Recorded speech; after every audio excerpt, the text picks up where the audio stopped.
Hello everyone. आज हम पढ़ेंगे टाइप्स ऑफ रेमेडीज, उपचार के प्रकार।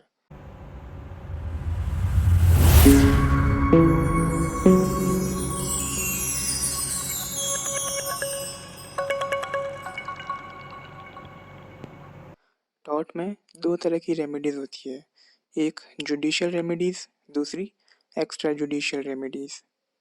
इस वीडियो के दो पार्ट होंगे, जिसके पहले पार्ट में हम जुडिशियल रेमेडीज के बारे में बात करेंगे। जुडिशियल रेमेडीज जो होती है वो हमें कोर्ट से मिलती है।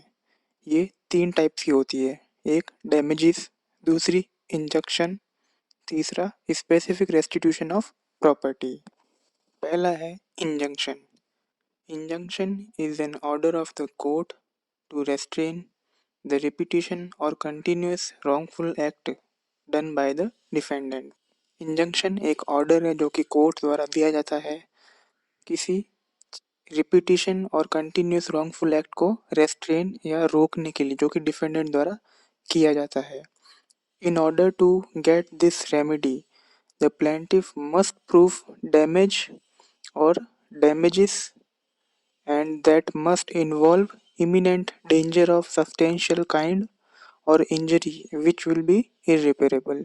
अगर प्लेंटिफ को इंजेक्शन चाहिए तो उसे प्रूफ करना पड़ेगा कि उसे डैमेज हो रहा है या होने वाला है, जो भी किसी सब्सटेंशियल काइंड यानी किसी वस्तु को लेकर डैमेज हो रहा है, या एक ऐसी इंजरी जो कि वापस ठीक नहीं हो सकती, मतलब जो होने वाली है, उसके लिए वो इंजंक्शन ले सकता है। Thus an injunction is an precautionary remedy to imminent danger और wrongful act. It is a discretionary power of a court. इसका मतलब है कि इंजेक्शन एक प्रिकॉशनरी रेमेडी है, यानी कि हम अपने सावधानी बरतने के लिए वो रेमेडी ले रहे हैं ताकि किसी भी डेंजर या रॉन्गफुल एक्ट से हम बच सके। ये कोर्ट की डिस्क्रिशनरी पावर है, यानी कोर्ट अपनी स्वेच्छा से ये देता है। In India the law relating to injunction is contained in section 37 to 42 of specific relief act 1963।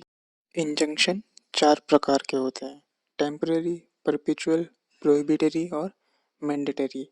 Temporary यानी कि एक स्पेसिफाइड टाइम के लिए वो इंजेक्शन दिया जाता है, रेस्ट्रेन किया जाता है जब तक कि उस केस को लेके कोर्ट की फाइनल हियरिंग ना हो जाती या डिसीजन नहीं आ जाता।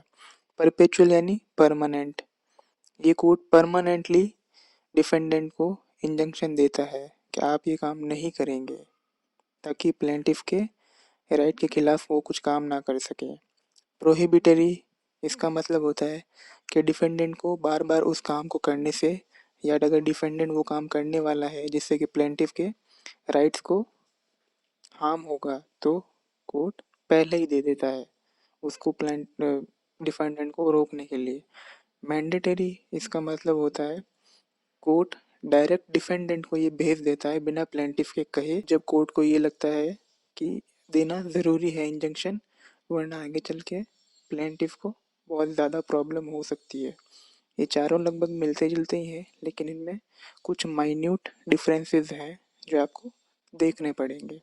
टेम्परेरी यानी कुछ टाइम के लिए, परपेचुअल यानी परमानेंट, हमेशा के लिए, प्रोहिबिटरी यानी उस काम को रोकने के लिए ताकि वो बार बार उसको रिपीट ना करे, मैंडेटरी यानी कि जब ज़रूरत पड़ जाती है कि अब तो देना ही है। दूसरा है specific restitution of property. This remedy is available to the injured party who had been wrongfully disposed of his movable or immovable property. In such a case, the court may order the defendant to restore the property to the plaintiff। इसका मतलब ये होता है, ये चीज़ injured party को दी जाती है जब उसकी एक मूवेबल या इमूवेबल, मूवेबल का मतलब होता है जिसे हम एक स्थान से दूसरे स्थान पर रख सकते हैं, जैसे कि सोना हो गया या कुछ और ऐसी चीज़। इमूवेबल यानी कि जैसे कि कोई ज़मीन का टुकड़ा है, कोई खेत है बड़ा सा, वो इमूवेबल प्रॉपर्टी में आता है। जब प्लेंटिफ की ये प्रॉपर्टी डिफेंडेंट द्वारा तबाह की जाती है या उसे ख़राब कर दिया जाता है, तो कोर्ट ऑर्डर देती है डिफेंडेंट को कि वो उस प्रॉपर्टी को रिस्टोर करे। अब अगर डिफेंडेंट ने उस प्रॉपर्टी को पूरा नष्ट कर दिया है तो डिफेंडेंट उसकी जो वैल्यू है उस प्रॉपर्टी की वो डिफेंडेंट प्लेंटिफ को देगा। ये होता है स्पेसिफिक रेस्टिट्यूशन ऑफ प्रॉपर्टी। तीसरा है damages. It is the most important remedy which the plaintiff can avail after the tort is committed. ये बहुत ही इम्पोर्टेंट रेमेडी है जो कि प्लेंटिफ ले सकता है टॉर्ट के होने के बाद। The amount of damages for the tortious liability is always unliquidated. ये बहुत ही इंपॉर्टेंट है। इसका मतलब ये होता है कि जो भी अमाउंट प्लेंटिफ को मिलता है वो हमेशा अनलिक्विडेटेड होता है, फिक्स नहीं होता है। जितना उसको हार्म हुआ है उससे कम भी मिल सकता है, उससे ज़्यादा भी मिल सकता है, लेकिन हमेशा मिलता ज़्यादा ही है। It is the primary remedy. ये बहुत ही इम्पोर्टेंट और पहली रेमेडी है जो कि प्लेंटिफ को दी जाती है।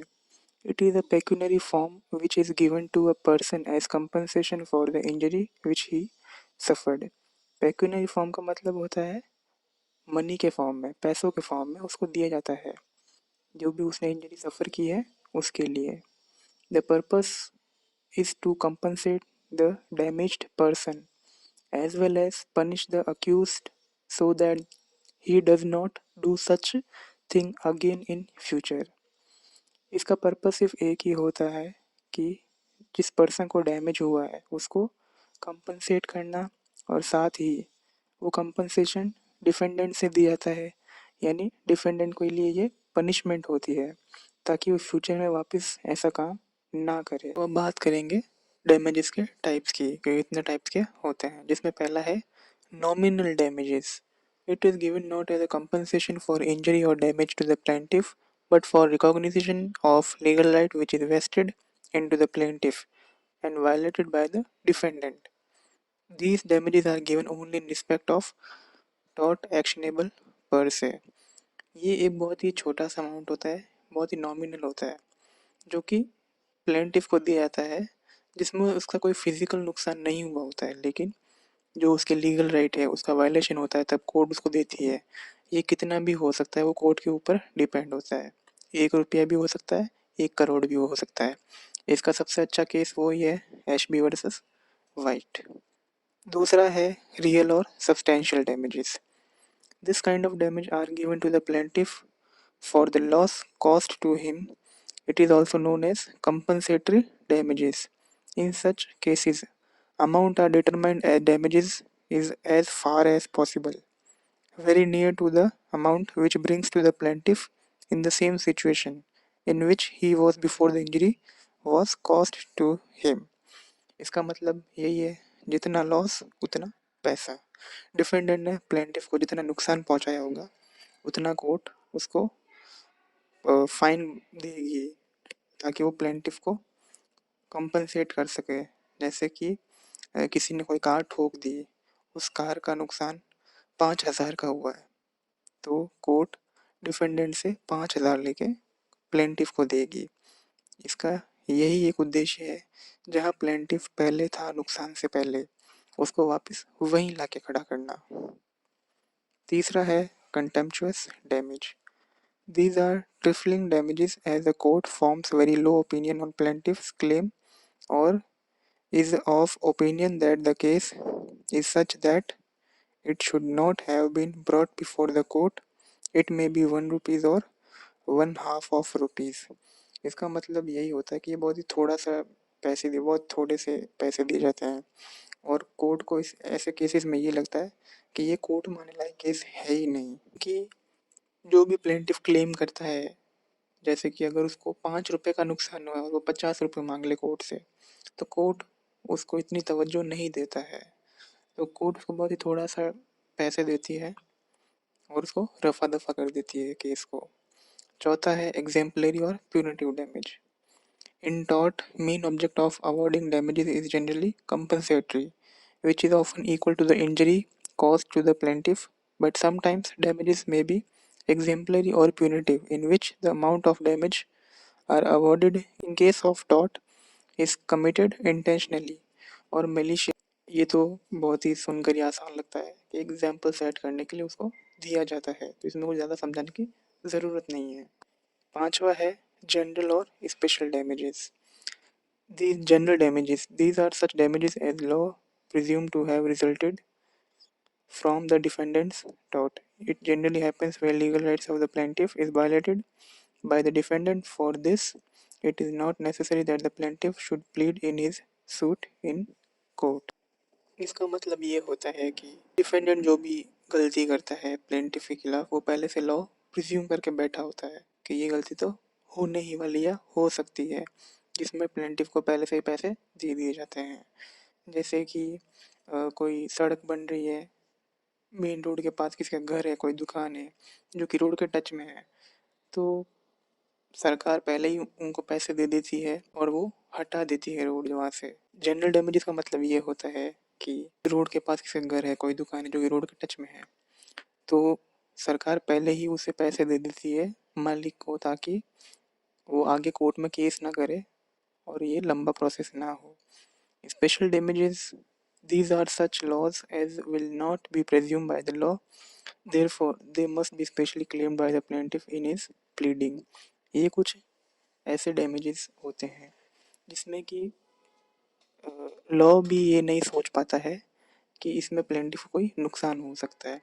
जैसे कि कोई रोड बन रही है, उसमें पहले ही सब सोच के रखा है कि ये प्रॉब्लम हो सकती है, तो इनका सोल्यूशन निकाल दिया जाता है। लेकिन उसके बाद में ऐसी प्रॉब्लम आ जाए जो कि किसी ने सोची नहीं होती है, तो सरकार पैसे देती है। लास्ट है प्रोस्पेक्टिव और continuous damage. Prospective damages is that amount which may likely consequences of defendant's tortious act but have not materialized till the decision of the case। ये वो डैमेजेस होते हैं जो प्लेंटिफ को दिए जाते हैं तब जब वो डैमेज होने वाला होता है, यानी पहले से उसको प्लेंटिफ को तैयार रखा जाता है कि आपको डैमेज होने वाला है, और इसलिए उसको पैसे दे दिए जाते हैं डिफेंडेंट्स की तरफ से। तो ये था आज का वीडियो। लाइक कमेंट और शेयर ज़रूर करना।